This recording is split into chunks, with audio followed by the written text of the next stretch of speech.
Just 6 months after conceptualizing the new URB-E Sport, the founders, Sven and Grant, with their team, hit the show floor at CES in Las Vegas.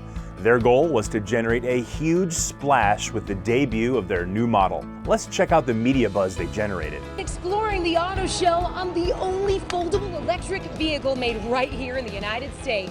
This is the URB-E.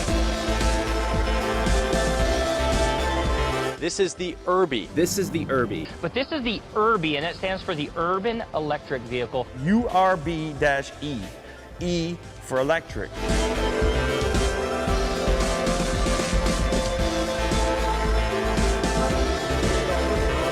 Wow, this is even faster. I like this one. How much is this one? One great thing about the URB-E is that you can be this old, and when you ride one of these, you feel that old. It's magical. So this is the new URB-E Sport. It's 40% cheaper, 20% lighter, definitely a lot easier to ride and to carry. I got a chance to check out the URB-E up close. I didn't ride it, but I checked it out. It's actually pretty cool, and the police departments are kind of interested because you can throw it in the trunk and take it out on little tight places. It's not quite a bike, it's not quite a scooter, it's something else entirely. I'm not quite sure how to describe it. It's lighter than my camera gear, so I like that. There we go. Guys, when I'm in New York for the auto show and I come visit you guys, I'm going to make sure I bring 3 of these to the studio. I want to see Brian and Steve. That is great. I want to see Brian and Steve doing donuts. We actually said that the URB-E folded in 1 second. This actually folds in a half a second. The best part is it's a lot cheaper. It comes in at $8.99. That's about half the price. That's crazy. And it's still made in America, which is also pretty awesome. So we make it out of American-made aircraft-grade aluminum.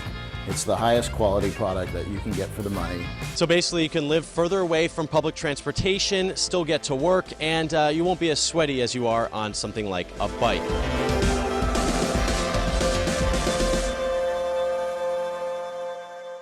While we were in the field, we got a lot of feedback from riders.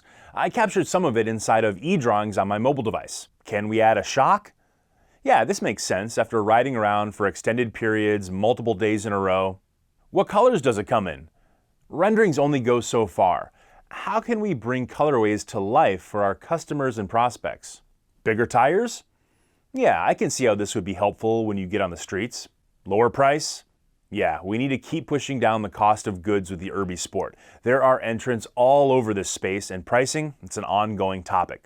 What accessories does it have? Everything at CES was smart, from dishwashers to toothbrushes. So I wonder if our URB-E rider community has any ideas for IoT-type accessories. This is great feedback. Each point highlights incremental market demand that we can translate into value creation. The challenge for the URB-E design team now is to squeeze as much value from their CAD work as possible in order to grow the business. We need to concentrate on 3 things. Number 1, increase revenue by maintaining and increasing price points. 2, broaden market share, create loyal advocates, and maximize our word-of-mouth promotion, especially online. And 3, increase margin to fuel growth. Bring the costs down by reducing waste, increasing efficiency, and streamlining our value chain.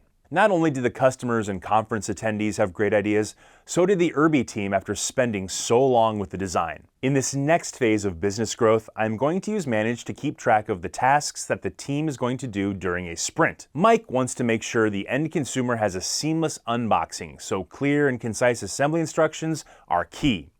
And then, before the sale, can we create online buying experiences that are equally as compelling? Sashi wants to keep working on stability, comfort, and safety. He really wants to make sure the Sport is the best ride out there. Jordan is going to investigate the idea of smart devices and a crowd-sourced design model for the accessories. And let's see what our community has to offer. Todd has been learning about going drawingless and is thinking that we can leverage new technology around model-based enterprise to streamline vendor communication and internal design documentation. In the next videos, we'll pick up the pace and we'll show you what's next for URB-E as they take their design work to new heights. They're going to introduce new technology, processes, and business models, squeezing every last bit of value out of their CAD data.